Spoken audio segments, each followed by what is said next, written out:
ರಾಜ್ಯ ಸರ್ಕಾರ ಜಾರಿಗೆ ತಂದಿರುವಂತಹ ಈ ಅನ್ನಭಾಗ್ಯ ಯೋಜನೆ ಬಡವರನ್ನ ತಲುಪಬೇಕು, ಮಧ್ಯಮ ವರ್ಗದವರನ್ನ ತಲುಪಬೇಕು. ಯಾಕಂದ್ರೆ ಸಿದ್ದರಾಮಯ್ಯನವರು ಪ್ರತಿ ಬಾರಿ ಹೇಳ್ತಾರೆ ಯಾರು ಕೂಡ ಹಸಿದ ಹೊಟ್ಟೆಯಲ್ಲಿ ಇರಬಾರದು, ಹಾಗಾಗಿ ಅವರಿಗೋಸ್ಕರ ಈ ಅನ್ನಭಾಗ್ಯ ಯೋಜನೆಯನ್ನ ಜಾರಿಗೆ ತಂದಿದ್ದೀವಿ ಅಂತ. ಆದ್ರೆ ಇತ್ತೀಚೆಗೆ ಇದರಲ್ಲಿ ಕಳ್ಳಾಟಗಳೇ ಜಾಸ್ತಿ ಆಗ್ತಾ ಇದೆ.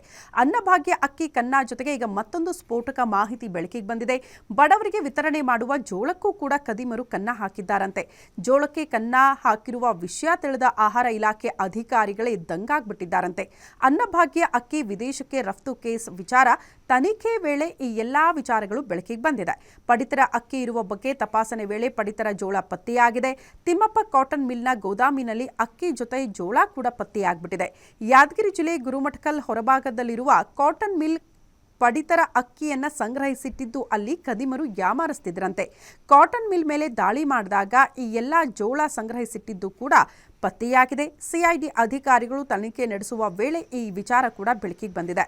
ಜೋಳದ ಚೀಲಗಳ ಮೇಲೆ ಕರ್ನಾಟಕ ಸರ್ಕಾರ ಅಂತ ಉಲ್ಲೇಖ ಕೂಡ ಆಗಿದ್ದು, 2 ತಿಂಗಳ ಹಿಂದೆ ಅಕ್ಕಿ ಜೊತೆ 3 ಕೆಜಿ ಜೋಳ ವಿತರಣೆ ಮಾಡಲಾಗ್ತಾ ಇತ್ತು.